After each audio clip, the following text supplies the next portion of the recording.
প্রিয় দর্শক, আপনাদের সকলকে স্বাগত জানাচ্ছি বিএফআরএম মুক্তবাক অনুষ্ঠানে। আমাদের আজকের আলোচনার বিষয় আন্দোলন, গোষ্ঠী বনাম জাতীয় স্বার্থ। হঠাৎ করে কেন আন্দোলন নিয়ে আলোচনা করছি সেটার একটু ব্যাখ্যা দেওয়া প্রয়োজন। সেটা হচ্ছে সাম্প্রতিক সময় আমরা দেখতে পেয়েছি যে প্রাথমিক শিক্ষকেরা, সহকারী শিক্ষকেরা আন্দোলন করেছেন তাদের স্কেল বাড়ানোর জন্য। তাদের আমরা এই মুহূর্তে দেখতে পাচ্ছি যে এমপিওভুক্ত হওয়ার জন্য অন্যান্য শিক্ষকরা আন্দোলন করছেন। ইউনিয়ন পরিষদের কেউ কেউ আন্দোলন করছেন তাদের স্বার্থের, মানে তাদের আর্থিক সুবিধার জন্য। আন্দোলন কেউ কেউ আর্থিক সুবিধার জন্য করেন, সে আন্দোলন করবার অধিকার নিশ্চয়ই তাদের আছে। কিন্তু সেই সমস্ত আন্দোলন যত বেশি, শিক্ষকদের কথা যদি বলি, তারা তাদের আর্থিক সুবিধা লাভের জন্য যে আন্দোলন করেন, শিক্ষার মান বৃদ্ধির জন্য সেই আন্দোলন করেন কিনা। এবার ছাত্ররা যখন ভ্যাট বিরোধী আন্দোলন করছিল, তারা ভ্যাট মৌকুফের জন্য আন্দোলন করছিল, কিন্তু বিদ্যালয়ে বা শিক্ষাপীঠে, ইউনিভার্সিটিতে শিক্ষার মান বাড়ানোর জন্য সেই আন্দোলনটা তারা করছে কিনা। রাজনৈতিক দলগুলো যখন আন্দোলন করে, সেই আন্দোলন কতখানি ক্ষমতায় যাওয়ার জন্য আর কতখানি গণতান্ত্রিক পরিস্থিতি বা গণতান্ত্রিক প্রতিষ্ঠানগুলো বা গণতান্ত্রিক বিহেভিয়ার পরিবর্তন করবার জন্য জাতীয় সাথে, সেই সমস্ত প্রসঙ্গগুলো নিয়েই আমরা আলোচনা করার চেষ্টা করছি। কারণ আমরা মনে করি যে হয়তো ভবিষ্যতেও কখনো কখনো আন্দোলন হবে, অতীতে হয়েছে বিভিন্ন ধরনের ইন্টেলেকচুয়াল আন্দোলন চলতে থাকে, ফিজিক্যাল নানা ধরনের আন্দোলন চলতে থাকে, সমাজের নানা অংশে নানা ধরনের আন্দোলন চলতে থাকে। সেই আন্দোলনগুলোর মূল লক্ষ্য যদি জাতীয় স্বার্থ হয়, সামগ্রিকভাবে সামষ্টিক স্বার্থ হয়, তাহলে সেই আন্দোলনের ফলাফল অনেক সময় ভালো হয়। গোষ্ঠী স্বার্থের আন্দোলন অনেক সময় আমরা মনে করি যে সেগুলো হয়তো ঠিক মতো জাতীয় স্বার্থকে রিফ্লেক্ট করতে পারে না, কিন্তু গোষ্ঠী স্বার্থ আন্দোলন করার অধিকার প্রত্যেকের আছে বলে আমরা বিশ্বাস করি। কারণ বাংলাদেশের সংবিধান প্রত্যেক মানুষকে কথা বলার এবং আন্দোলন করবার অধিকার দেয়। এই নিয়ে আরো বিস্তারিত আলোচনা করবেন যারা আছেন এখানে আলোচক, তারা আলোচনা করবার জন্য স্টুডিওতে আমাদের আমন্ত্রণে সাড়া দিয়েছেন। সিনিয়র সাংবাদিক জাকারিয়া কাজল, আপনাকে স্বাগত জানাচ্ছি। রয়েছেন সুচিন্তা ফাউন্ডেশনের চেয়ারম্যান মোহাম্মদ এ আরাফাত, আপনাকে স্বাগত জানাচ্ছি। রয়েছেন গণসংহতি আন্দোলনের প্রধান সমন্বয়কারী জুনায়েদ সাকি, আপনাকে স্বাগত জানাচ্ছি। আমি আলোচনাটা শুরু করতে চাই জাকারিয়া কাজল আপনাকে দিয়ে, যে আপনি যদি সাম্প্রতিককালে, আমরা যে তত্ত্বাবধায়ক সরকারের আন্দোলন বলি বা 14 সালে বিএনপির যে আন্দোলন, 14 সালে আন্দোলন বলি, বা এই শিক্ষকদের আন্দোলন বলি, বা ছাত্রদের আন্দোলন বলি, সব মিলে যে আন্দোলনগুলো, আমি বা তেল গ্যাস রক্ষা কমিটির আন্দোলনের কথা যদি বলি, সব মিলে যে আন্দোলনে দেখেন এটা কতখানি গোষ্ঠীগত উদ্দেশ্যে বেশিরভাগ আন্দোলন হয়েছে, কতখানি জাতীয় স্বার্থ হয়েছে বলে আপনার অ্যানালিসিস? ধন্যবাদ। আপনি একটা কথা খুব প্রথমে যেটা বললেন যে শিক্ষকদের আন্দোলনের কথা, যেটা বলে সম্প্রতি যেটা হচ্ছে, কিছুদিন আগে শিক্ষকরা যেটা শহীদ মিনারে যেটা প্রাথমিক শিক্ষকরা করেছিলেন, এটার প্রতি আমি মনে করি যে কিছুটা যৌক্তিক ব্যাপার আছে। কিন্তু এখন যেটা হচ্ছে যে এমপিওভুক্ত করার জন্য যে আন্দোলনটা, এটা আসলে এটা গোষ্ঠী স্বার্থে হচ্ছে। কারণ দেখেন, আপনি একটা কথা খুব বলে গেছেন, কিন্তু কথাটা খুব ইম্পর্টেন্ট, যে আমরা বেতন বাড়ানোর জন্য আন্দোলন করি, কিন্তু শিক্ষার মান বা শিক্ষকের মান বাড়ানোর আন্দোলন করি। এটা যদি আপনি আমাদের ছাত্র রাজনীতি যখন হয় বা ছাত্ররা যখন আন্দোলন করে, অন্যান্য যে বিষয়গুলো নিয়ে আন্দোলন করে, ছাত্রদের আন্দোলনটা ধরেন একটা ঢাকা বিশ্ববিদ্যালয়, কথার কথা, ঢাকা বিশ্ববিদ্যালয় হলে সিট নেই, খাওয়ার মান খারাপ, লাইব্রেরিতে পর্যাপ্ত বইপত্র নেই, রেফারেন্স বই, এসব নিয়ে কিন্তু আন্দোলন হয় না। মানে গোড়া থেকেই যদি আপনি দেখেন, ঢাকা বিশ্ববিদ্যালয়ে বহু আন্দোলন বহু কিছু নেতৃত্ব দিয়েছে, কিন্তু একদম ছাত্র সম্পৃক্ত আন্দোলন বা স্বার্থ সম্পৃক্ত আন্দোলন কিন্তু হয়। গোটা আন্দোলনটার মধ্যে অন্য একটা আবহ ছিল। যেমন এখন শিক্ষক মাদ্রাসা এবং স্কুল, উচ্চ মাধ্যমিক বিদ্যালয়ের শিক্ষকরা এমপিওভুক্তির দাবিতে আন্দোলন করছে। হ্যাঁ, আমি মনে করি যে শিক্ষকদের প্রতি আমাদের সবার শ্রদ্ধা আছে, সহানুভূতি আছে, সবই আছে। যৌক্তিকতা কতটুকু এটাও দেখতে হবে, তাই না? কারণ এমপিওভুক্তি করা মানে কি, আমি সরকার আমাকে পুরো বেতনটা দেবে, আমার সরকারের সামর্থ্য অসমর্থ্য দিকে আমি যাবো। কিন্তু এই যে আমি একটা স্কুল করলাম, করে আমি এমপিওভুক্তির জন্য আবেদন বা আন্দোলন করছি, স্কুলটা যৌক্তিক কিনা সেটাও তো দেখতে হবে। কাজেই আপনি যেটা বলেন স্বার্থের ব্যাপারটা এখানে কিছু কিছু আন্দোলনের ক্ষেত্রে আসলে অনেক বড় হয়ে যায়, এবং যেটা আলটিমেটলি, এই আন্দোলনটা আগে হয়েছিল, কোনো ফল হয়নি। এতে করে হয় কি, বড়ভাবে যদি বলতে যাই, এইসব আন্দোলন বা আন্দোলনের নামে এরকম গোষ্ঠীর স্বার্থ আদায়ের চেষ্টা কিন্তু বৃহত্তর আন্দোলন বা বৃহত্তর আন্দোলন মানসিকতাকে ক্ষতিগ্রস্ত করে। আপনি কিভাবে দেখেন? আমরা একটা সময় এই আন্দোলন দেখেছি, একটা এয়ারপোর্ট হওয়ার কথা ছিল পদ্মার ওপারে, সেটি কিন্তু একটা আন্দোলনের কারণে এটা হতে পারেনি। হ্যাঁ, কিন্তু এখন এসে অনেকে বলছেন যে কানেক্টিভিটির স্বার্থে কিছু কিছু থাকা উচিত, হয়তো ওই প্লেসটাতেই না, অন্য কোনো প্লেসে, কিন্তু এরকম এই যে আন্দোলন মাঝে মধ্যে হয়ে ওঠে, এখন আবার ওখানে যাওয়ারও একটা কিন্তু দাবি দেওয়া আছে, ওখানকার যারা আন্দোলন করেছে তারাই আবার এরকম একটা। আমার আচ্ছা, ধন্যবাদ আপনাকে। আসলে আমরা একটা সামষ্টিক আলোচনা করছি। হ্যাঁ, আমি আসলে যেভাবে দেখতে চাই, প্রথমত মানে গোষ্ঠী তো ব্যক্তি বলেন, গোষ্ঠী বলেন, তারা সমষ্টিরই অংশ, ফলে তাদের স্বার্থ আসলে সমষ্টির স্বার্থের পুরোপুরি বাইরে নয়। এখন দেখতে হবে যে কোনো গোষ্ঠীর স্বার্থ কিংবা ব্যক্তির স্বার্থ সমষ্টির স্বার্থের বিপরীত কিনা। যদি আমার এরকম দাঁড়ায় যে আমি ব্যক্তিগতভাবে আমার স্বার্থটা চাইছি, কিন্তু এটা পুরো সমষ্টির বিপরীতে একটা যাচ্ছে, তাদের স্বার্থের বিরুদ্ধে যাচ্ছে, তাহলে এটা হচ্ছে যে ব্যক্তি সংকীর্ণ, স্বার্থপর, তার নিজের স্বার্থে জনগণের কিংবা ব্যাপক মানুষের ক্ষতি করতে চাচ্ছে, সেটা নিশ্চয়ই আমরা সেটার বিরোধিতা করব।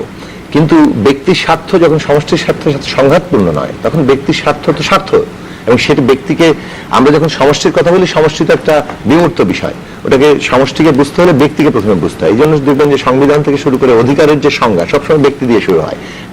একজন ব্যক্তির অধিকারকে যদি আপনি সংজ্ঞায়িত করতে পারেন, তাকে যদি আইনি বিধানে ঠিক করতে পারেন, তাহলে পুরো সমষ্টির অধিকার কিন্তু তখন প্রতিষ্ঠিত হয়ে যায়। তো সেই দিক থেকে ব্যক্তির সার্বভৌমত্ব, ব্যক্তির যে স্বাধীনতা, ব্যক্তির যে অধিকারের প্রশ্ন, এবং সেইখান থেকে তার দায়িত্বের প্রশ্নটাও আসে, এই জায়গাটা নিয়েই কিন্তু একটা আধুনিক রাষ্ট্র, সমাজ ইত্যাদি গড়ে ওঠে। এখন সেই জায়গা থেকে ধরুন আজকে আসি যে আপনি আন্দোলনের যেহেতু বরাত টেনেছেন, মানে শিক্ষকদের আন্দোলনের ক্ষেত্রে, যে সহকারী শিক্ষকরা একটা আন্দোলন করলেন, অনশন করলেন, এবং তাদের দাবি হচ্ছে তাদের বেতনের দাবি, যে তাদের বেতন বৈষম্য কমানো হোক, যথাযথ বেতন দেওয়া হোক ইত্যাদি। এই ধরনের শিক্ষকদের দাবির এটা হয়তো ফোকাস, কিন্তু সাথে আরো অনেকগুলো দাবি থাকে। আবার অনেক সময় অনেকগুলো দাবি আজকাল তারা তুলতে ইয়েও পান না, মানে অর্থাৎ পাছে আবার মানে কিভাবে তাদের দাবিগুলো হয়তো সরকারের কাছে খুব গ্রহণযোগ্য নাও থাকতে পারে।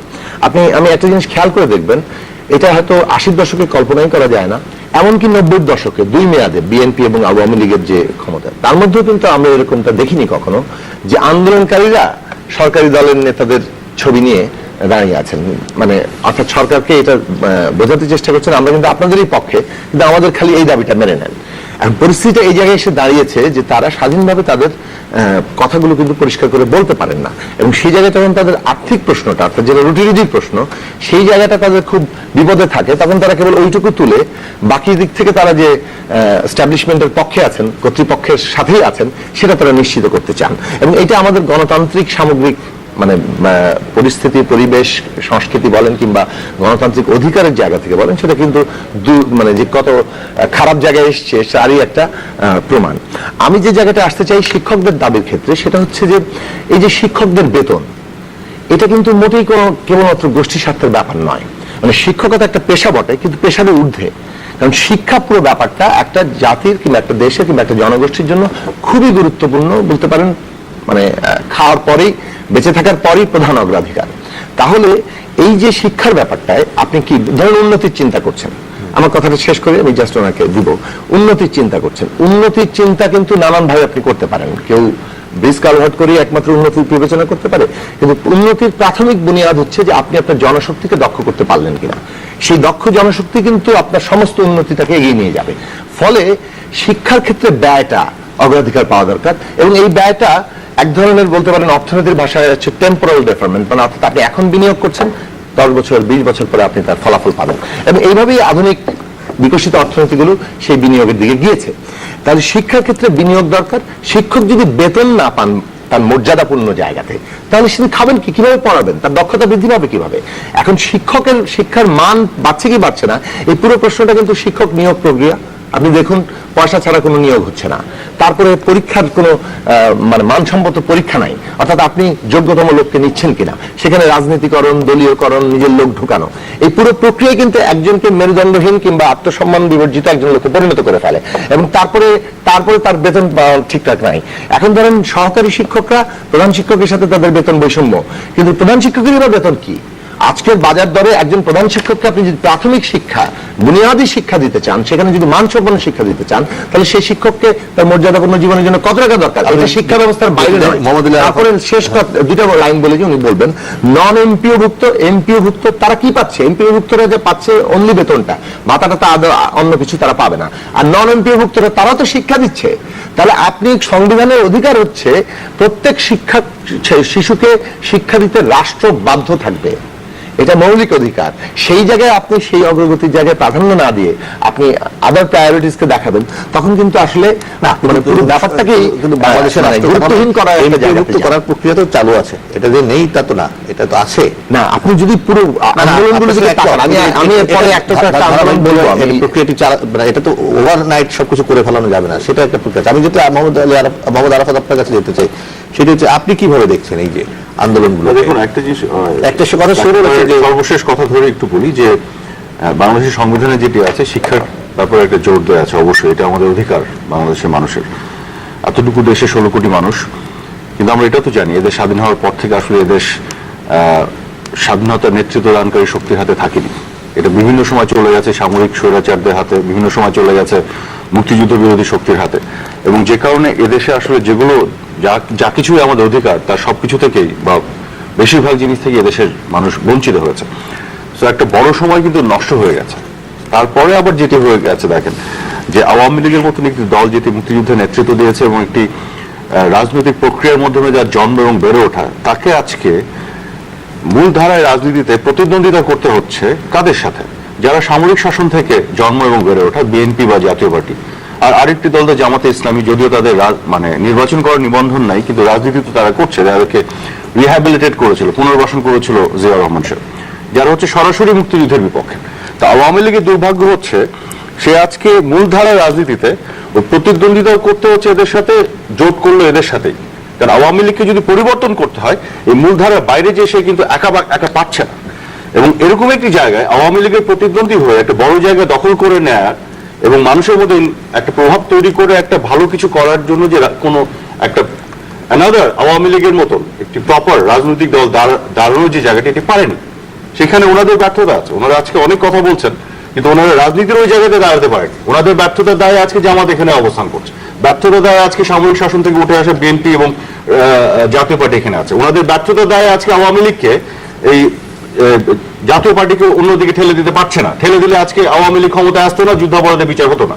আজকে আওয়ামী লীগকে এদের মধ্যে থেকেই প্রতিদ্বন্দ্বিতা করতে হচ্ছে, এদের থেকে জোট করতে হচ্ছে, এবং এই জাতীয় পার্টিকে নিয়ে নির্বাচনে জিতে তারপর যুদ্ধাপরাধের বিচার করতে।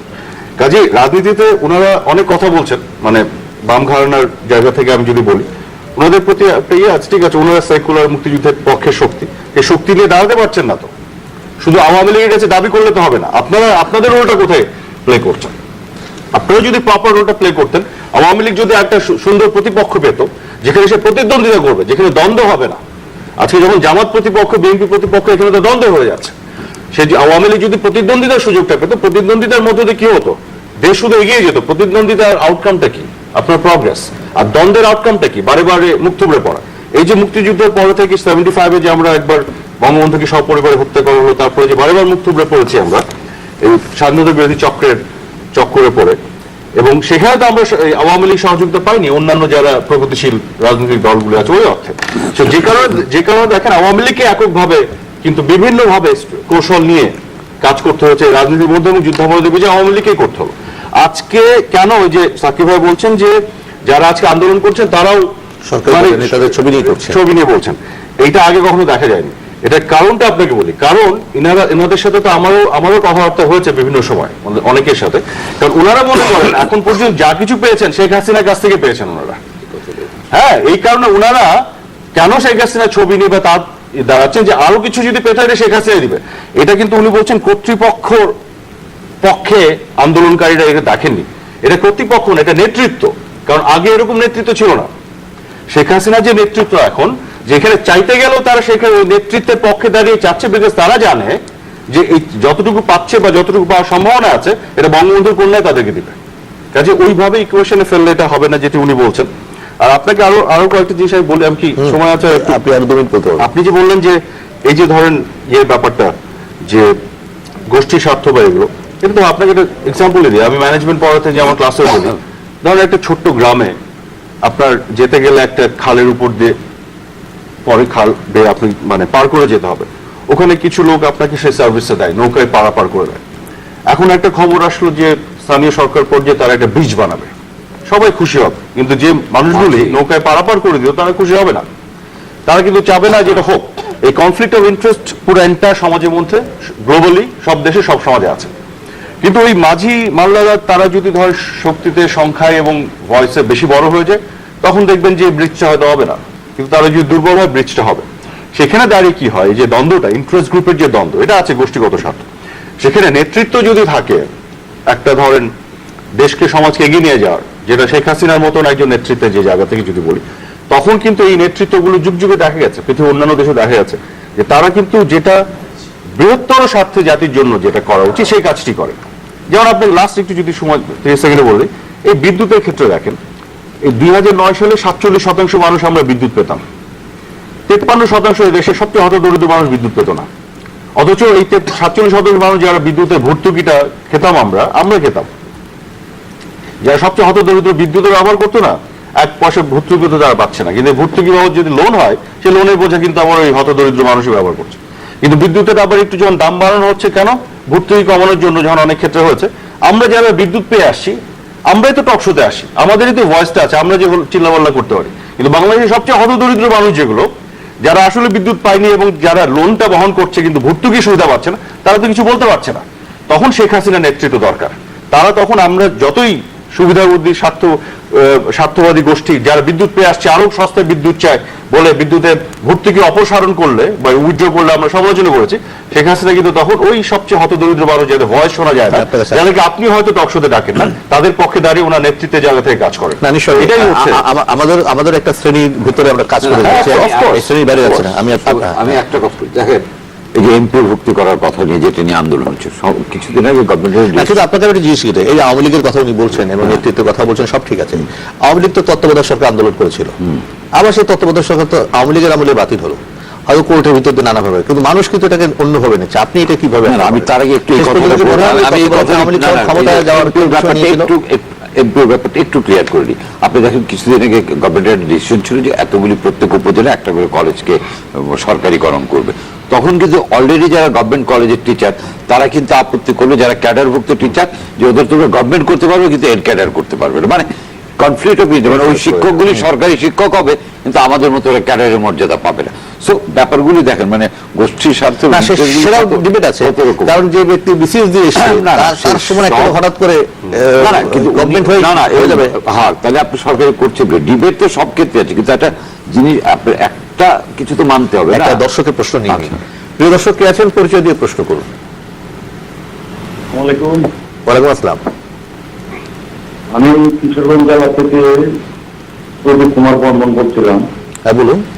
আমার কোশ্চেনটা হচ্ছে আরাবাদ সাহেবের কাছে। আমরাও এই স্বৈরাচার বিরোধী আন্দোলন অংশগ্রহণ ছিলাম, স্বৈরাচার বিরোধী আন্দোলনে সবাই আমরা যারা আজকে গণতন্ত্রের কথা বলছিলাম, কিন্তু যখন দেখি যে স্বৈর শাসক আবার পুনরায় উত্থান হচ্ছে, পৃথিবীর কোন দেশে আপনি কি বলতে পারবেন কোন স্বৈর শাসক আবার কিভাবে আসতে পারে, যেটা বাংলাদেশ সম্ভব? এবং যে কোনো কিছু ব্যক্তি। ধন্যবাদ আপনাকে। চমৎকার প্রশ্ন। আমি একটু বলে নিই তাহলে 30 সেকেন্ডে উত্তরটা দিয়ে নিই।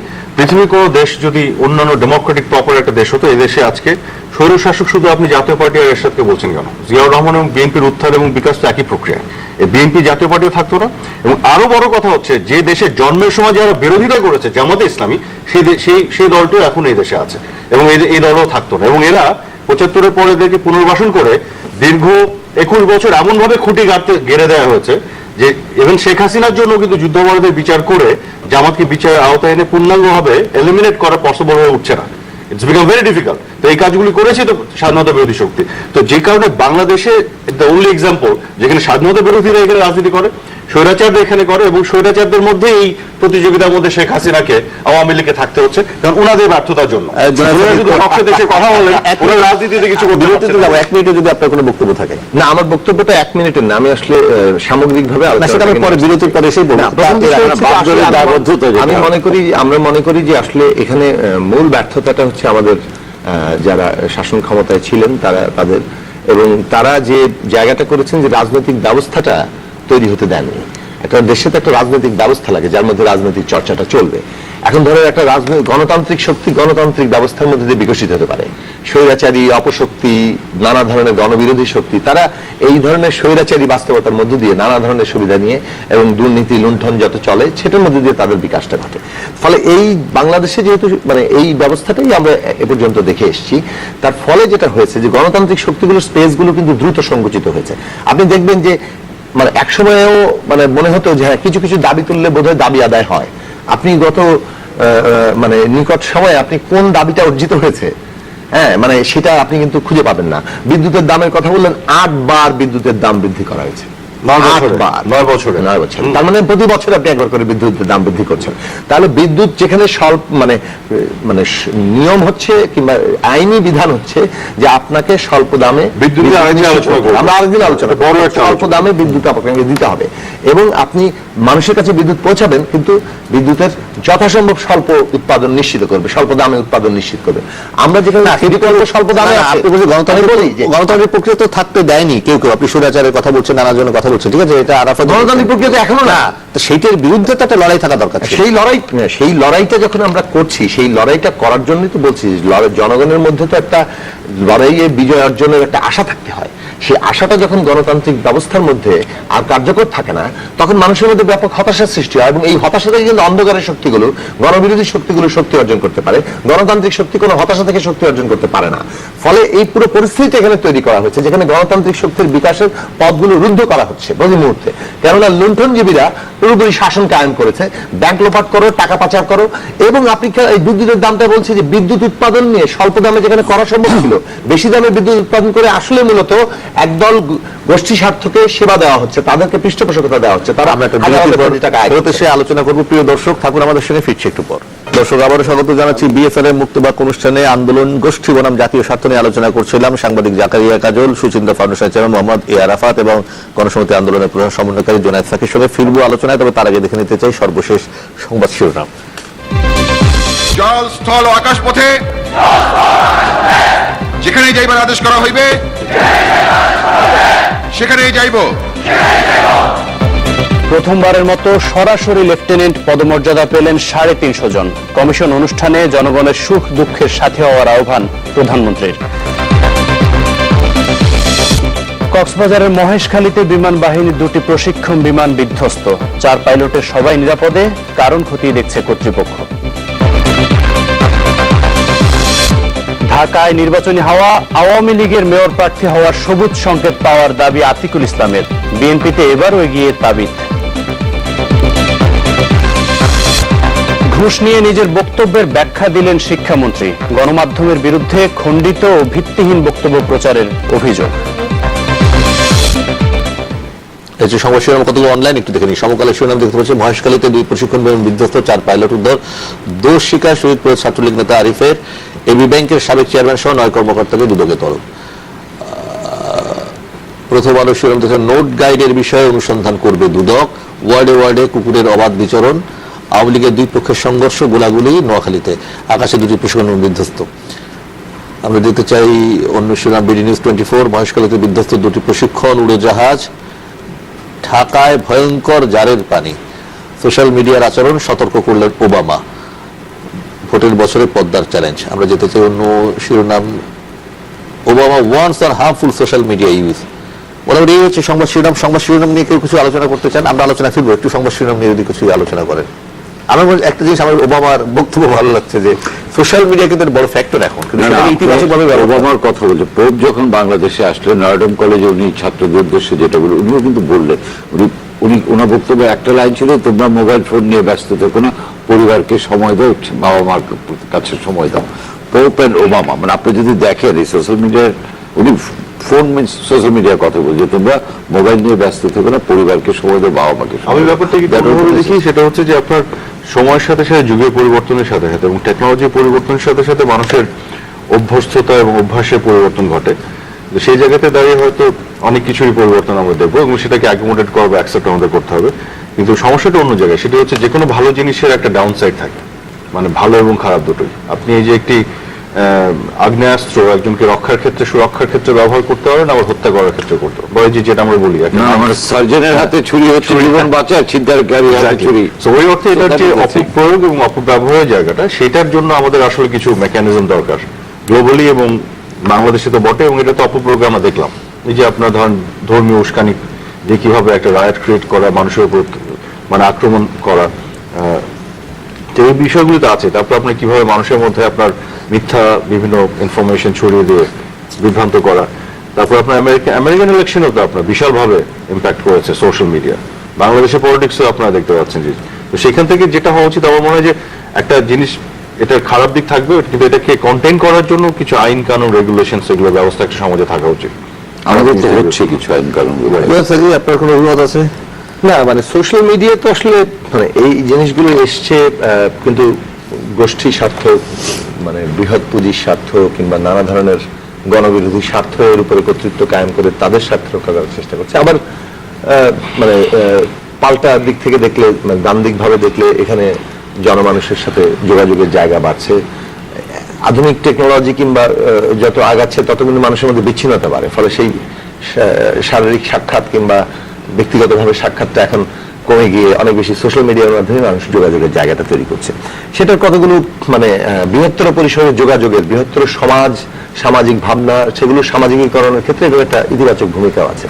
ফলে এই দুই নিয়েই চলতে থাকবে, মানে সমাজে যেমন ইতিনেতির লড়াই আছে তেমনি এই সোশ্যাল মিডিয়া সেই লড়াইয়ের বাইরে নয়। ফলে সেদিক থেকে মানে সোশ্যাল মিডিয়াকে কিভাবে ইতিবাচকভাবে ব্যবহার করা যায় সেই শক্তিটা সম্প্রসারণ করার মধ্যে দিয়ে নেতিবাচক প্রবণতাগুলোকে আসলে লড়াই করতে হবে। মানে কোনো কিছু তো আর বন্ধ করে দিয়ে আসলে কোনো কিছু রক্ষা করা যায় না। যে কথাটা আমি শুধু একটু বলতে চাচ্ছিলাম, শিক্ষামন্ত্রী নিজের কথা ডিফেন্ড করেছেন, সেই জায়গা থেকে বরং শিক্ষার আলোচনায় আমরা আবার ফিরি।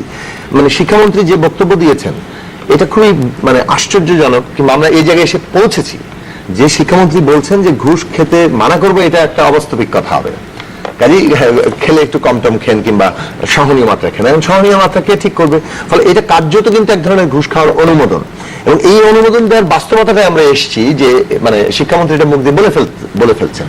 এবং এই জায়গাটা হচ্ছে বাংলাদেশের এখনকার সবচেয়ে বড় মানে লক্ষণ, যেটাকে আমরা দিয়ে আমাদের মূল সমস্যার জায়গায় যাওয়া উচিত। এখন পুরো শিক্ষা ব্যবস্থায় আজকে ঘুষ খাওয়াটা বাস্তবিক এবং এটা সহনীয় মাত্রায় করার জন্য আমরা কাকুতি মিনতি করছি। এই জায়গাটা বন্ধ করা দরকার, কারণ শিক্ষক নিয়োগ এবং এই নিয়োগ প্রক্রিয়ার উপরে দলীয়করণের যে বিপুল প্রভাব, এটা বন্ধ না হলে আমরা পুরো জাতির ভবিষ্যৎ নিয়ে কিন্তু একবার খেলছি। এখন ধরুন আন্দোলনগুলোর কথা বলছেন, আমি কিছুদিন আগে একটা আন্দোলনের সংহতি জানিয়েছিলাম, সেটা হচ্ছে স্কুল কলেজের নিবন্ধন পরীক্ষা হয়, সেই নিবন্ধন পরীক্ষায় যারা উত্তীর্ণ হয়েছেন কিন্তু তাদের এখন চাকরি হচ্ছে না। শিক্ষক নিবন্ধন সেই নিবন্ধনের জন্য তারা উত্তীর্ণ হয়েছেন কিন্তু তাদের চাকরি হচ্ছে না। তাদের আগে যারা উত্তীর্ণ হয়েছেন তাদেরকে না নিয়ে পরের বছর আবার পরীক্ষা নিয়ে তাদেরকে অগ্রাধিকার নিয়ে নেওয়া হচ্ছে। এই যে পুরো প্রক্রিয়াটার মধ্যে কোনো জবাবদিহিতার জায়গা নাই, তাহলে পুরো জিনিসটাই কিন্তু মানে অর্থাৎ আপনি কোনো ব্যবস্থার উপর নির্ভর করতে পারছেন না যে আমি না একটু শেষ করি সেটা, আমি মানে ব্যবস্থার উপর নির্ভর করতে পারছেন না। মানে আপনি যোগ্যতা দিয়ে একটা জায়গায় টিকবেন এবং সেখানে আপনি ঢুকবেন, এটার উপর নির্ভর করতে পারছেন না। কার কোথায় জোর আছে, কানেকশন আছে, কে কত টাকা দিতে পারছে, এই পুরো জিনিসটা যখন আপনি একটা নিয়মে পরিণত করবেন তখন ওই কাকুতি মিনতির জায়গায় আসতে হবে যে একটু ঘুষ কম খান। তো আমাদের বক্তব্য হচ্ছে আন্দোলন যখন এর বিরুদ্ধে হয় যে না আমাদেরকে যথাযথভাবে যারা পরীক্ষা উত্তীর্ণ হচ্ছে তাদের নিতে হবে, ঘুষ কিংবা টাকা নিয়োগে কোনো টাকা পয়সার লেনদেন চলবে না, কিংবা আমাদের বেতন বৈষম্য কমাতে হবে, এগুলো সবই আমি মনে করি শিক্ষার মান এবং শিক্ষা ব্যবস্থাকে রক্ষার এই আন্দোলনের অংশ। এবং আপনি যেটা বলেছিলেন যে আজকে ঢাকা বিশ্ববিদ্যালয়ে কি বলে ডাইনিং এর মানে পাতলা ডাল থেকে শুরু করে আজকে গবেষণা কিংবা লাইব্রেরিতে বইয়ের হবে আন্দোলন, আমি নিজে প্রায় 9 বছরের বেশি সময় ছাত্র আন্দোলনের সাথে যুক্ত ছিলাম। এগুলো নিয়ে বহু আন্দোলন আমরা করেছি। মিডিয়া কিন্তু খুব সিলেক্টিভ ভাবে আন্দোলনে ইয়ে দেয়, এবং জমায়েত আপনি নির্ভর করে যে কোন জমায়েত দেখাবে আর কোন জমায়েত দেখাবে না। এবং দেখেন এটা তো ঠিক যে বেতন বাড়ানোর আন্দোলনের জমায়েতটা বেশি হবে, তাই না? কিন্তু কিংবা বেতন কমানোর আন্দোলন ছাত্রদের দিক থেকে সেখানে জমায়েতটা বেশি হবে, লাইব্রেরির বইয়ের জন্য আন্দোলনটা একটু কম হবে। সামনে নিয়ে আসা সেক্ষেত্রে যে মিডিয়ার দায়িত্ব, সেটা কিন্তু আপনি মনে করেন যে সে পুরোপুরি দায়িত্ব সব দিক থেকে ঠিকঠাক মতো পালিত হচ্ছে? ফলে এই প্রশ্নগুলো আমি একটু বলি যে একটা জিনিসের সাথে আমার দ্বিমত হচ্ছে যে সাকিব ভাই একটা কথা বললেন যে ঘুষ খাওয়ার জায়গায় আমরা এমন জায়গায় এসে চলে এসেছে যে এখন কাকুতি মিনতি করে বলতে হচ্ছে ঘুষটা কম খান বা সহনীয় মাত্রায় খান। এটার সাথে আমি শিক্ষামন্ত্রী বলছেন এখানে দুটো পার্ট আছে। আমি প্রথম পার্টে যেটার সাথে ওনার সাথে একমত না, সেটা হচ্ছে যে এমন জায়গায় চলে এসেছি মানে আমরা আগে ছিলাম না, ব্যাপারটা তো এরকম না। আগে কি খুব শুদ্ধ ছিল এই দেশ, এই সমাজ? ঘুষ খাওয়া ছিল না, ব্যাপারটা তো এরকম না। বরং আমরা 2001 থেকে 2006 সর্বোচ্চ পর্যায়ে যারা প্রধানমন্ত্রী তাদের আপনি এমন জায়গায় চলে এসেছি আরো বেশি খারাপ হয়েছে, সেটাই। কিন্তু দেখেন এটা এখানে ওনার ইনকারেক্ট কত ওনার কথাটা, যে আমরা 2001 থেকে 2006 আমরা স্বয়ং প্রধানমন্ত্রী তৎকালীন সময় বেগম খালেদা জিয়ার সন্তানদের এগেইনস্টে ঘুষ খাওয়ার অভিযোগ এবং প্রমাণাদি আন্তর্জাতিক পর্যায়ে আদালতের মাধ্যমে পেয়েছে। সে জায়গায় তো আমরা এখন নাই। কাজে ওর থেকে খারাপ হলাম কি করে? ঘুষ তো সমাজে সবাই খেত, এখনো খাচ্ছে, এটা তো রিয়ালিটি, তাই তো। কিন্তু তখন সব প্রধানমন্ত্রী ছেলেরা ঘুষ খেয়েছে, সিমেন্সের কাছ থেকে ঘুষ নিয়েছে, যে টাকা আপনার সিঙ্গাপুরে গেছে আপনি জানেন। অথচ ওনাদের দেখেন শাক দিয়ে মাছ ঢাকা, ওগুলো বলতে ওনাদের একটু অসুবিধা হয়।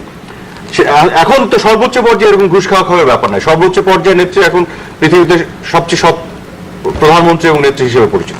কাজে এমন জায়গায় চলে এসেছে এই কথাটা কিন্তু এখানে টিকে না। বাট শিক্ষামন্ত্রীর যে বক্তব্য সেটার সাথে, এটা দ্বিতীয় পার্ট, এটার সাথে আমি কমপ্লিটলি দ্বিমত পোষণ করি। সমাজের অবস্থা যাই হোক না কেন, আপনি কোনোভাবেই ওই জায়গা থেকে বলতে পারেন না যে ঘুষ খান তবে সহনীয় পর্যায়ে খান। নো, আপনি কোনোভাবেই এটাকে এন্ডোর্স করতে পারেন না। আপনার জিরো টলারেন্স দিতে হবে। সমাজের বাস্তবতা যাই হোক, আপনাকে বলতে হবে আমরা কোনোভাবেই এটাকে প্রশ্রয় দিতে পারি না। ঘুষ খাওয়ার ব্যাপার ইটস কমপ্লিটলি নো। এখানে আমার মতামত ইজ ভেরি স্ট্রং। কোন মন্ত্রী বা ক্যাবিনেটের কোনো সদস্য যতই বাস্তবতার অজুহাত দেখান, আপনি কোনোভাবেই আপনি এটাকে এন্ডোর্স করার জায়গাতে কেউ থাকতে পারে না। সো আমি কমপ্লিটলি এটাকে ডিনাউন্স করি এই বক্তব্যকে, প্রতিবাদ করি। কিন্তু ঘুষ খাওয়ার ব্যাপারটাকে কোনোভাবেই সহনীয় মাত্রায় হোক বা কোনোভাবে এন্ডোর্স করার কোনো অনৈতিক কোনো কিছুকে সমর্থন করা আছেন, পরিচয় দিয়ে প্রশ্ন করুন। দর্শক, হ্যাঁ বলুন। জি, আসসালামু আলাইকুম। ওয়ালাইকুম আসসালাম। আমার প্রশ্ন জনাব শাকির কাছে। হ্যাঁ বলুন। ওনাকে প্রশ্ন করতে চাই এটা যে ওনারা বাম রাজনীতির সকল দলগুলো মিলে একটা সুষ্ঠু ধারা রাজনীতি ওনারা সৃষ্টি করতে পারছেন না কেন? ওনারা অনেক সুন্দর কথা বলে, কিন্তু সেই সুন্দর কথাগুলো বাস্তব প্রয়োগ আমরা কখনো দেখি না। কারণ ওনারা রাজনৈতিক ভাবে এক প্ল্যাটফর্মে আসতে পারেন না কেন? এই একটা। 2 নম্বর, এমপি ভুক্তির ব্যাপারে আমার প্রশ্ন হলো, আমাদের গভর্নমেন্ট কি এই অবস্থায় আছে অর্থনৈতিক ভাবে এমপিভুক্ত করে ফেলবে? ধন্যবাদ। ধন্যবাদ আপনাকে। যে আমার আগের কি শেষ স্লট, আরো 1 মিনিট পেতে পারি? সে কি জবাব দিয়ে দেবেন? আগের কথা বলেন। ওনার আগের কথা কিছু ইস্যু আমি আনতে পারি না, এটা একটু শেষ করে নিতে হলে ইস্যু আমি। সেটা হচ্ছে উনি একটা পর্যায়ে বললেন যে ভদ্রলোকের যে প্রশ্নটা, এই প্রশ্নটা আমিও রেখেছিলাম, ওনাদের ব্যর্থতার কথা বলেছি। এটা উত্তর দিতে গিয়ে সাকিব ভাই যেটি বললেন যে গণতন্ত্রের স্পেস সংকুচিত করা হয়েছে, সবাই খারাপ, কেউ সুযোগ দিচ্ছে না। তো দুঃখজনক ব্যাপারটা হচ্ছে এটা যে এই গণতান্ত্রিক স্পেস সংকুচিত কারা করলো? 75-এর 15 আগস্টের পরে অপশক্তিরা। এখন উনি যদি বলেন আওয়ামী লীগ গণতান্ত্রিক শক্তি না, তাহলে তার কিছু বলার নাই। আওয়ামী লীগ তো একটা গণতান্ত্রিক ধারাবাহিকতায় বিকশিত, জন্ম নেয় এবং বিকশিত হওয়া দল, মুক্তিযুদ্ধের নেতৃত্ব দানকারী। কিন্তু আওয়ামী লীগের দুর্ভাগ্য হচ্ছে ওনাদেরকে পাচ্ছে না, ওনারা দাঁড়াতে পারছে না। এখন ওনারা দোষ দিচ্ছেন কি মিডিয়া ওনাদেরকে জায়গা দিচ্ছে না, ডেমোক্রেটিক স্পেস করে দিচ্ছে না। সবাই কি লাল গালিচে পেরে দেবে ওনাদের, তারপর ওরা হেঁটে হেঁটে এসে রাজনীতি করবেন? এই যে কঠিন জায়গাটা বাস্তবতা, এই বাস্তবতার মধ্যেই তো ঘুরে দাঁড়াতে হবে, যেটা আওয়ামী লীগ করেছে। 75-এর 15 আগস্টের পরে আওয়ামী লীগকে কে জায়গা দিয়েছে দেশে? স্লটার করেছে, ধরে ধরে জবাই করেছে আওয়ামী লীগের নেতা কর্মীদেরকে। কিন্তু সেখান থেকে ঘুরে দাঁড়িয়ে শেখ হাসিনার নেতৃত্বে এমন একটা বাংলাদেশে আজকে এসছে। আজকে আওয়ামী লীগ ঘুরে দাঁড়িয়েছিল বলে বাংলাদেশের যুদ্ধাপরাধের বিচার হয়েছে, আজকে দেশের উন্নয়ন হচ্ছে, অর্থনৈতিক ভাবনা এগোচ্ছে। 2009 সালে দেশে টোটাল জিডিপি ছিল $100 বিলিয়ন, এখন হচ্ছে $228 বিলিয়ন, ডাবলের বেশি হয়েছে। মুখের কথা না। স্বাধীনতার পর থেকে 2009 পর্যন্ত, জন্মের পর থেকে দেশে 2009 পর্যন্ত যত টোটাল জিডিপি ছিল গত 9 বছর তার ডাবলের বেশি হয়েছে। তো শেখ হাসিনা যদি ঘুরে না দাঁড়াতো, শেখ হাসিনা যদি অপেক্ষা করতো মিডিয়া তাকে স্পেস দিবে, লাল গালিচে তাকে পেরে দেওয়া হবে, সবাই করে দিবে, তারপর সে আসবে, তাহলে তো হতো না। এই চ্যালেঞ্জটা ওনাদের নিতে হবে। চ্যালেঞ্জ নিয়ে ঘুরে দাঁড়িয়ে ওনাদের স্পেস তৈরি নিজেদের করতে হবে, কেউ স্পেস তৈরি ওনাদের করে দেবে না। ওনারা স্পেস তৈরি যখন করবেন তখন সাইডলাইন হবে বিএনপি বা জাতীয় পার্টির মতো স্বৈরাচারী দলগুলি বা জামাতের মতো স্বাধীনতা বিরোধীরা। তখন আওয়ামী লীগও একটু স্বস্তি পাবে যে তারা আর একটা প্রতিপক্ষ বা প্রতিদ্বন্দ্বী পাচ্ছে যারা মুক্তিযুদ্ধের চেতনায় বিশ্বাসী, অসাম্প্রদায়িক রাজনীতির ধারায় বিশ্বাসী। কাজে শুধু ওনারা যদি সুন্দর সুন্দর কথা যদি বলেন টক শোতে এসে আর সবাইকে ঘাড়ে দোষ চাপিয়ে দিলেন, ওনাদের ব্যর্থতাটা ওনারা রেকগনাইজ করছেন না, তাহলে তো ওনারা কোনো সাফল্যই পাবেন না। আচ্ছা, আমাকে একটু সময় দিতে হবে, অনেকগুলো প্রসঙ্গ আপনি যত দ্রুত বলা যায়, দ্রুতই বলার চেষ্টা করবো। প্রথম বিষয় হচ্ছে যে আমি শিক্ষার বিষয়টা সময় দিচ্ছি না মতে শিক্ষার বিষয়টা শেষ করিনি। ধরুন এটা তো দৃষ্টিভঙ্গির ব্যাপার, রাজনৈতিক নীতির ব্যাপার। তো আপনি সংবিধানে বলবেন শিক্ষা মৌলিক অধিকার, রাষ্ট্রের দিক থেকে সকল শিশুকে শিক্ষা দিতে বাধ্য থাকবে, তাহলে আপনার প্রায়োরিটি কোনটা সেটা ঠিক করতে হবে। আমরা বহু বৈপ্লবিক যে পরিবর্তন ঘটেছে কোনো কোনো সমাজে, সেই সব দেশগুলোতে দেখেছি যে তারা কিভাবে 5 বছর 10 বছরের মধ্যে পুরো জনগোষ্ঠীকে একটা শিক্ষা প্রক্রিয়ার মধ্যে নিয়ে আসতে সক্ষম হয়েছেন। তাহলে এটা অগ্রাধিকারের ব্যাপার। আপনি 15 বছর বর্তমান সরকার এই 9 বছরের আগে 5 বছর যদি আমি এই নেতৃত্বকে ধরি, তো তাহলে সেখানে 15 বছর যথেষ্ট সময়, যেখানে আপনি সকলকে শিক্ষার আওতায় আনতে পারছেন, 16 কোটি মানুষকে বস্তুগত রুচির দিকে আপনি যেতে পারছেন, 16 কোটি মানুষ সেই জায়গা থেকে একটা দেশে এক্সাম্পল দেন, মানে এগুলো 3 বছর থেকে 5 বছরে শেষ করছে চীন, কোরিয়া, এগুলো সব মানে 16 কোটি মানুষের দেশ, মানে চীন ভাই বাংলাদেশের চাইতে অনেক বড় দেশ। 3 বছর সবাইকে এই 10-15 বছর চীনের যদি আপনি স্ট্যাটিস্টিক্স দেখেন, তাহলে এটাই এখন আমরা আরেকদিন নিশ্চিত করব। চীনে একদলীয় শাসন একটানা ছিল, আপনাদের কিন্তু সেটা ছিল শাসনের একদলীয় শাসনের দরকার, ধারাবাহিকতা এবং একদলীয় ব্যাপার যে আপনি কিভাবে শিক্ষার ব্যাপারটা নিয়ে আপনার জায়গাতে আসছেন, আপনি আপনার দেশের জনগোষ্ঠীকে শিক্ষিত করে সেইটাকে আপনি অর্থনীতির উন্নতিতে কাজে লাগাতে চান কিনা, এটা হচ্ছে আপনার নীতিগত প্রশ্ন। সেই পার্থক্য তো নীতিগত আছেই। আচ্ছা, এখন যেটা আমি বলতে চাইছি, আমাদের বামপন্থীদের ব্যর্থতার সমস্ত দায়িত্ব তো আসলে আমি নিতে পারবো না। কারণ হচ্ছে যে মানে বামপন্থীদের ঐতিহাসিকভাবে যে কালে তাদের অবস্থান আছে, বিভিন্ন জায়গায় ভূমিকা ছিল, সেসব জায়গায় আমার ব্যক্তিগতভাবে ভূমিকা রাখার কোনো সুযোগ ছিল না। বাট এই আন্দোলনের একটা ঐতিহাসিক গুরুত্ব এই জায়গায় আছে যে সমস্ত প্রতিরোধ সংগ্রামে তাদের অসাধারণ আত্মত্যাগী ভূমিকা আছে। রাজনৈতিক দিক থেকে তাদের অনেকগুলো ভ্রান্তির জায়গা ছিল, এটা আমরা এই সময় আমরা যখন রাজনীতিতে এসেছি আমরা সেই জায়গাগুলো মূল্যায়ন করার চেষ্টা করছি। তার মধ্যে একটা গুরুত্বপূর্ণ জায়গা হচ্ছে রাজনীতিতে ক্ষমতার প্রশ্নটা খুব গুরুত্বপূর্ণ প্রশ্ন। এটা 47-এর আগে বলেন, এটা 71 সালের আগে বলেন, এবং বাংলাদেশ সময়ের মধ্যে ক্ষমতার প্রশ্নকে, অর্থাৎ জনগণকে ঐক্যবদ্ধ করে তার দাবি দেওয়া আন্দোলনগুলোকে নিয়ে শেষ পর্যন্ত রাষ্ট্র ক্ষমতায় যাওয়ার যে প্রশ্নটা, সেইটা নিজের পায়ে দাঁড়িয়ে করার ক্ষেত্রে অনেক ক্ষেত্রেই বামপন্থীদের একটা সীমাবদ্ধতা এবং ব্যর্থতা দেখা গেছে। তারপরে তার সাথে যুক্ত হয়েছে আসলে প্রাসঙ্গিক কিংবা মানে তারই আউটকাম, ফলাফল হিসেবে অনেক ধরনের অনেক নেতৃবৃন্দের একটা দল থেকে বেরিয়ে গিয়ে অন্য দলে যুক্ত হয়, এক ধরনের যেটাকে সাধারণভাবে ডিগবাজি বলা হয়। তো সেই রকম জায়গাগুলো সাধারণ মানুষের মধ্যে এই বামপন্থী আন্দোলন বিষয়ে একটা হতাশা সৃষ্টি করেছে। কিন্তু আপনি খেয়াল করে দেখবেন যে এটা তো একটা সমাজের মধ্যে বিভিন্ন দল, প্রক্রিয়া বিভিন্নভাবে কাজ করে, কিন্তু এগুলোর ভেতর থেকে যে মানে জনগণের স্বার্থের পক্ষে, জনগণের আকাঙ্ক্ষাকে ধারণ করে ক্ষমতার প্রশ্নকেও সামনে নিয়ে যাওয়ার জন্য কাজ করে যে সমস্ত সমাজে এগুলো সম্ভব হয়েছে, সেখানে ন্যূনতম একটা গণতান্ত্রিক প্রক্রিয়া আছে। বাংলাদেশে আপনি খেয়াল করুন, একটা রাজনৈতিক ব্যবস্থা তো থাকতে হবে, পলিটি থাকতে হবে, যার মধ্যে আপনি রাজনীতিটা করবেন। এখন রাজনীতিটা করার জন্য খেলার মাঠ, খেলার নিয়ম কানুন, রেফারি, এগুলো থাকতে হয়। কিন্তু আপনি যদি পুরো ব্যবস্থাটাকে নাই করে দেন, মানুষ যদি ন্যূনতম ভোট দিতে না পারে, ভোট গণনা না হয়, সেটার ভিত্তিতে জনগণ ক্ষমতা কিংবা তার প্রতিনিধি নির্বাচিত হবে, সেই সুযোগটা খর্বিত হয়ে যায়। গণনা করার সুযোগ আসবে কি করে? কিন্তু ভোটে নাই না, ভোটের প্রশ্নটাই তো বাংলাদেশের প্রধান প্রশ্ন হয়ে দাঁড়ালো। সেই জায়গাটা কিন্তু আমরা মানে ইয়ে করতে পারলাম না, আমরা কোন ন্যূনতম একটা জায়গায় ওয়ান সাইডেড হয়ে যায়। আপনি খেয়াল করুন, বাংলাদেশের এটার মূল দায়িত্ব হচ্ছে বাংলাদেশের শাসন ক্ষমতার উপর একটা একচেটিয়া কর্তৃত্ব কায়েম আছে। এর ফলে যেটা হচ্ছে সমাজের বিভিন্ন স্তরে এই জায়গায় একটা ছোট ভারসাম্য, এইটা খুব গুরুত্বপূর্ণ ভারসাম্য একচেটিয়া একটা কায়েম হয়ে যাচ্ছে। এটা আমরা বিভিন্ন সময় দেখেছি, তো আপনি এখনো বলতে পারেন যে শাসন এইটা হয়ে যাচ্ছে, কারণটা কি? হয়ে যাচ্ছে না, এটা তো হয়ে আছে। প্রথমত আমাদের রাষ্ট্র ক্ষমতা, মানে যেমন ধরুন সমস্ত তৃতীয় বিশ্বের দেশ, এটা একটু ঐতিহাসিক আলোচনা করতে হয়। সমস্ত তৃতীয় বিশ্বের দেশ যারা স্বাধীনতা আন্দোলন করে এসছে, তাদের মধ্যে একটা প্রবণতা ছিল যে হ্যাঁ, এই যারা মানে একটা মানুষের মধ্যে সমতা ভিত্তিক সমাজের আদর্শিক জায়গাটাকে ধারণ করে সমস্ত সমাজকে সেদিকে নিয়ে যেতে পেরেছেন, তারা রাষ্ট্রশক্তিটাকে ওইভাবে নিতে পেরেছিলেন। কিন্তু যারা এটা পারেননি এবং মূলত মানে বৈদেশিক শক্তির কর্তৃত্ব থেকে পুরোপুরি মুক্ত করতে পারেননি, তারা রাষ্ট্র ব্যবস্থার মধ্যে ওই যে রাষ্ট্র ক্ষমতা কাজে লাগিয়ে চুরি, দুর্নীতি, লুটপাট করে সম্পদ আহরণ করতে চেয়েছেন। এইটা মোটামুটি সব অনেকগুলো দেশেরই প্রবণতা। কিন্তু এর ফলে যে জিনিসটা হয় যে যারা ক্ষমতা যান, ক্ষমতা ছাড়তে চান না, ক্ষমতাকে একচেটিয়া করতে চান। কিন্তু সাংবিধানিকভাবে একটা আমার কথা শেষ করে আপনি বলেন, সেটা হচ্ছে সাংবিধানিকভাবে ক্ষমতা কাঠামোটা এমন ভাবে থাকতে হয় যে কোনো একটা দল এরকম স্বৈরাচারী হয়ে উঠতে চাইলেও তাকে সেটা প্রতিরোধ করা যায়। এটা তো রাষ্ট্র ব্যবস্থা, সরকার রাষ্ট্র ব্যবস্থার কারণে। বাংলাদেশের সাংবিধানিক ক্ষমতা কাঠামোটা এই ধরনের একচেটিয়া ক্ষমতা কাঠামোকে সাহায্য করেছে। আমি রাষ্ট্রীয় কাঠামোর দিকে যাবো না, আমি খালি দুটো বিষয় বলবো। একটা খুব ভালো কথা বলেছেন যে শিক্ষক নিবন্ধন পরীক্ষার কথা, যেটা আপনি উল্লেখ করলেন যে শিক্ষক নিবন্ধিত হয় কিন্তু তার চাকরি হয়। এইখানে আমি যেটা পজিটিভ দেখি, আগে কিন্তু মানে নিবন্ধনের কোনো ব্যাপারই ছিল না, যাকে খুশি তাকে আমি নিয়োগ দিতাম।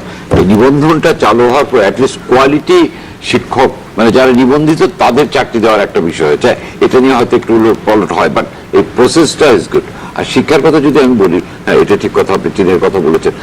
একটা দেশে যদি ধারাবাহিকতা থাকে তাহলে যে উন্নতিটা হয়, খণ্ডিত শাসনে এটা হয় না, 1 নম্বর। 2 নম্বর হচ্ছে বাংলাদেশে কি শিক্ষাক্ষেত্রে কোনো অগ্রগতি হয় না। আমার যেটা হিসেবে বলে বাংলাদেশ কিন্তু বেশ কিছু ইন্ডিকেটরের শিক্ষার দিকে, হ্যাঁ হয়তো অ্যাবসলিউট রিজন হয়েছে যেটা আশা করছেন অ্যাবসলিউট হয়নি, কিন্তু প্রোগ্রেস হয়নি এমনটা ভাবা বোধ হয় ঠিক না। আমি এই দুটো বিষয় বলতে চাচ্ছিলাম যে না, আপনার এই যে শিক্ষার ক্ষেত্রে উনি যেটা বললেন যে মানে মজার ব্যাপার হচ্ছে যে খণ্ডিতভাবে নিয়ে এসে ওনারা যুক্তি তুলে ধরেন। তো চায়নার কথা বললেন এত তাড়াতাড়ি করে ফেলেছে। চায়নায় যে একদলীয় শাসন ধারাবাহিকভাবে দীর্ঘদিন ছিল সেটা কিন্তু আবার বললেন। আবার বাংলাদেশে আবার গণতন্ত্রের যে কথা নিয়ে আসে তখন ধারাবাহিকতা বা এগুলো আবার প্রয়োজন হয় না। তো এইভাবে কন্ট্রাডিকশন থাকলে কিন্তু যুক্তিটা মানে আলোচনা করাটা ডিফিকাল্ট হয়ে যায়। তো বাংলাদেশে আপনি দেন না আওয়ামী লীগকে একদলীয় ভাবে ধারাবাহিকভাবে চলতে দেন, দেখেন কি করে। তো এটা তো বাংলাদেশে হয়নি না, শিক্ষা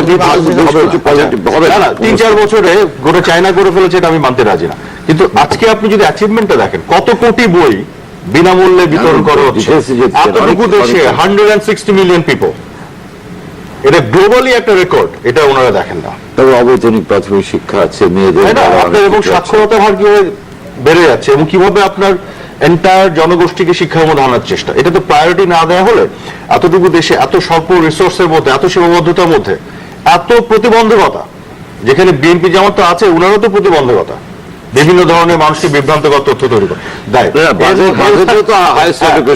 এর মধ্য দিয়েও কিন্তু শেখ হাসিনা এগিয়ে যাচ্ছে। দেখেন সহযোগিতা তো পাচ্ছেন না। আমার এক্সপেকটেশন ওদের কাছ থেকে যে যেইখানে ভালো কাজ করার চেষ্টা হচ্ছে দেশের জন্য, সমাজের স্বার্থে, সেখানে তো সহযোগিতাটা ওনারা করতে পারেন। আরেকটা জিনিস আবার বলি যে উনি দেখেন একটা কথা বললো, সাংবিধানিক ক্ষমতা কাঠামো, তারপর রাষ্ট্র মানে ন্যূনতম ভোটিং ব্যবস্থা, এগুলো না থাকলে হবে না, এই যে বলছেন উনি। আমার প্রশ্নটা ওখানে, এই রাষ্ট্রটা স্বাধীন হওয়ার পরে যখন 75-এর 15 আগস্ট হয়ে গেল, তখনই তো সাংবিধানিক ক্ষমতা কাঠামো বলেন, ন্যূনতম ভোটের ব্যাপার বলেন, যেগুলো উনি বলছেন থাকা দরকার, এগুলো তো ওই মুহূর্তে সব চলে গেল ওই দেশে। ওই দেশটাতে, ওই সমাজটা, 75 পরবর্তী সমাজে আর দেশটাতে আর ওই ক্ষমতা কাঠামোর বাইরে চলে গেল, যেখানে অগণতান্ত্রিক ভাবে বঙ্গবন্ধুকে হত্যা করা হলো পুরো সপরিবারে। তারপরে আপনার তারা এই যে জিয়াউর রহমান ক্ষমতা আসলো সামরিক শাসন দিয়ে, এটা কি গণতান্ত্রিক ভাবে আসলো? কোন সাংবিধানিক ক্ষমতা কাঠামোর মধ্যে আসলো না। ইন্ডেমনিটি অর্ডিন্যান্স আপনার যে যুক্ত করলো সংবিধানের সাথে, গণতান্ত্রিক ভাবে করলো বা সাংবিধানিক ক্ষমতা কাঠামোর মধ্যে করলো না। তারপরে যে সে যে তার পঞ্চম সংশোধনী জিয়াউর রহমানের সাংবিধানিক ভাবে করলো। এই যে হ্যাঁ না ভোট করলো, সাংবিধানিক ভাবে করেছিল। তারপরে যে আপনার সে বিএনপি তৈরি করলো রাষ্ট্রীয় অর্থ এবং সবকিছু ব্যবহার করে, তার পরবর্তীতে এরশাদ আসলো এবং একইভাবে যে আগালো। এগুলো একটা দীর্ঘ প্রক্রিয়ার মধ্যে দিয়ে পুরোটাই তো সাংবিধানিক ক্ষমতা কাঠামোকে শুধু ভেঙেছে, গড়েনি। এই ভাঙা অবস্থার মধ্য দিয়ে আওয়ামী লীগ ঘুরে দাঁড়িয়েছে। আমি সেটাই বলছি, আওয়ামী লীগও তো ওই ন্যূনতম ভোটের ব্যবস্থা বা ওই ন্যূনতম সাংবিধানিক ক্ষমতা কাঠামো পায়নি।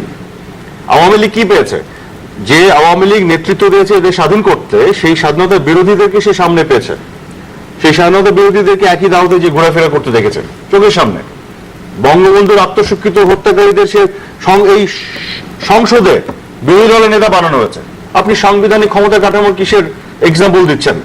এই স্বাধীন দেশে এই ঘটনা ঘটেছে, এখানে তো সাংবিধানিক ক্ষমতা কাঠামো নাই। এটা গণার প্রক্রিয়া, সেই গণার প্রক্রিয়াতে আপনার রোলটা কোথায়? জনাব স্যার একটা প্রশ্ন কিন্তু তুলছেন, সেটা আপনি যদি এইভাবে চিন্তা করেন, সেটা হচ্ছে যে despite of all this realities, হ্যাঁ, তারপরেও কি আরো একটু বেটার পারফরমেন্স সম্ভব হতো কিনা? আমি পার্সোনালি মনে করি না হতো। হয়তো যদি আমি যেটা মনে করি, বাংলাদেশ আরো অনেক দূরে এগিয়ে যেত যদি মুক্তিযুদ্ধের চেতনায় সমৃদ্ধ অসাম্প্রদায়িক এবং গণতান্ত্রিক গণতন্ত্র মনা আরো কিছু রাজনৈতিক দল আওয়ামী লীগের সাথে প্রতিদ্বন্দ্বিতার জায়গায় থাকতো। এখানে আমার কথা সিম্পল, যদি এখানে বিএনপি জামাত জাতীয় পার্টি না থেকে আওয়ামী লীগ আজকে অসহায়। সে তো কনস্ট্যান্টলি একটা অ্যাডভার্স, একটা ওই যে সাংবিধানিক ক্ষমতা কাঠামোর বাইরে একটা দুর্গন্ধযুক্ত পরিবেশে একটা এই ধরনের নষ্ট কিছু রাজনৈতিক দলের সাথে তার প্রতিনিয়ত এক কথায় এমন বলা যায় যে রাজনীতিতে আমরা প্রতিদ্বন্দ্বীরা, প্রতিপক্ষ। আমার কথা হচ্ছে উনি কিন্তু অ্যাডমিট করেছেন, আমি ছোট্ট করে শেষ করে দিই, যে ব্যর্থতা আছে বাম ধারণার। আমি শুধু বাম ধারণা বলছি না, যে কোনো প্রগতিশীল রাজনৈতিক দল যদি একটু দাঁড়াতে পারতো যেখানে প্রতিদ্বন্দ্বিতা হওয়ার সুযোগ ছিল, তাহলে আমাদের চিন্তা ছিল না। দেখেন একটা দল রাজনৈতিক একবার ক্ষমতা আসবে, কি হয়ে গেল? 21শে আগস্টকে কি উনি সাংবিধানিক ক্ষমতা কাঠামোর একটা আউটকাম বলবেন? 21শে আগস্ট 2 দিন আগে ঘটনা, 2004 সালে উনি সাংবিধানিক ক্ষমতা কাঠামো বোর্ডের কথা বলছেন। বুঝতে পারছি না। আপনি বুঝতে চাচ্ছেন না। থেকে বুঝতে চাচ্ছেন 2004 সালের 21 আগস্ট কোনটা আমি বলছি, আচ্ছা তাহলে আপনি বুঝতে পারছেন না তো বললেন। আমি 10 সেকেন্ড হাওয়ায় শূন্য তলোয়ার আমি 10 সেকেন্ড তাহলে একটু বলে দিই তারপর উনি শেষ করুন। উনি বলবেন বুঝতে পারছেন না, সাংবিধানিক ক্ষমতা কাঠামোর কথা উনি বললেন না, ন্যূনতম ভোটের কথা বললেন না। তার এক্সাম্পল দিতে যে বলছি 21শে আগস্ট এবং অন্যান্য যে কথা বললাম, এগুলো কি সাংবিধানিক ক্ষমতা কাঠামোর মধ্যে ঘটা ঘটনা? এগুলো তো আওয়ামী লীগ ফেস করেছে। আওয়ামী লীগও তো এই সাংবিধানিক ক্ষমতা কাঠামোর বাইরে লড়াইটা করেছে। আপনি পাচ্ছেন না কেন? This is my question. আসলে যদি বুঝে থাকেন, বিষয়টা হচ্ছে যে এই যে আমরা যে মানে 75 থেকে এই 2004 সাল পর্যন্ত যে ঘটনাগুলো ঘটেছে এগুলোর বিরুদ্ধে আমরা লড়াই করেছি। আমরা বাংলাদেশের ধারাবাহিক অপশাসন, স্বৈরাচারী শাসন এবং মানে বাংলাদেশের রাষ্ট্র, আমার বক্তব্যটা হচ্ছে বাংলাদেশের রাষ্ট্র ক্ষমতাটার চরিত্রটার মধ্যে একটা একচেটিয়া ক্ষমতা আছে।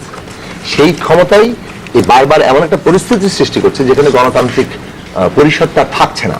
তার ফলে একটা রাজনৈতিক এমন একটা ওই যে প্রশ্ন অবস্থা তৈরি হচ্ছে। কাকে দায়ী করছে? আওয়ামী লীগকে না বিএনপি কে না জাতীয় পার্টিকে না? আওয়ামী লীগ, বিএনপি এবং এখন পর্যন্ত অর্থাৎ বিএনপি, আপনি যদি বলেন যে সামরিক স্বৈরাচার এই কাজটা করেছে, আজকে সেই ধারাবাহিকতা তো এখানে ক্ষুণ্ণ হয়নি, বরং ওই ধারাবাহিকতা অব্যাহত আছে।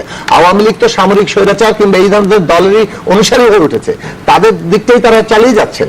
তারাই তো মানে ভোট দেওয়ার যে অধিকার সেটা থেকে শুরু করে সামগ্রিকভাবে একটা গণতান্ত্রিক পরিসর সেটা আওয়ামী লীগও সংকুচিত করছে।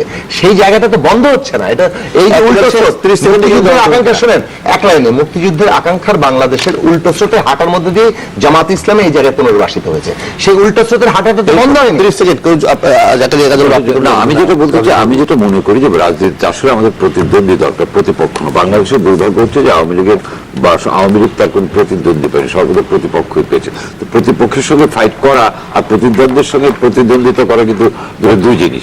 দুর্ভাগ্যজনক ভাবে যারা প্রতিদ্বন্দ্বী হতে পারতো তারাও হতে পারেনি, এটা হচ্ছে আমার বড়। অসংখ্য ধন্যবাদ জাকারিয়া কাজল, জোনায়েদ সাকি, মোহাম্মদ আরাফাত, আমাদেরকে সময় দেওয়ার জন্য। আপনাদের যে আন্দোলন গোষ্ঠী বনাম জাতীয় স্বার্থ, সেখানে আমাদের মূল রাজনীতির যে দ্বন্দ্বের জায়গাটা সেটি এসছে এবং সেটি আসলে আন্দোলনের মূল জায়গা। আসলে আমাদের যে কোনো আন্দোলন ঘটে সেখানে আদর্শিক নৈতিক জায়গাটি খুব গুরুত্বপূর্ণ। আমরা প্রত্যাশা করি যে এই কথা আমরা প্রায় বলি, মুক্তিযুদ্ধের চেতনার কথা বলি, সেই চেতনাকে ধারণ করে যদি পুরো রাজনীতিটা এগোতো তাহলে হয়তো অন্যরকম বাংলাদেশ হতো। সেটা হয়নি বলে আজকে এই বড় বিতর্কগুলো হচ্ছে। কিন্তু যে কোনো মূল্যে, যে কোনো বাস্তবতার ভিতরে এই স্বপ্নটা লালিত করতে হবে যে 1971 যে মুক্তিযুদ্ধের চেতনায় বাংলাদেশ নামক রাষ্ট্রটি প্রতিষ্ঠিত হয়েছে, সেই চেতনাটিকে সর্বতভাবে ধারণ করেই রাজনীতি করতে হবে।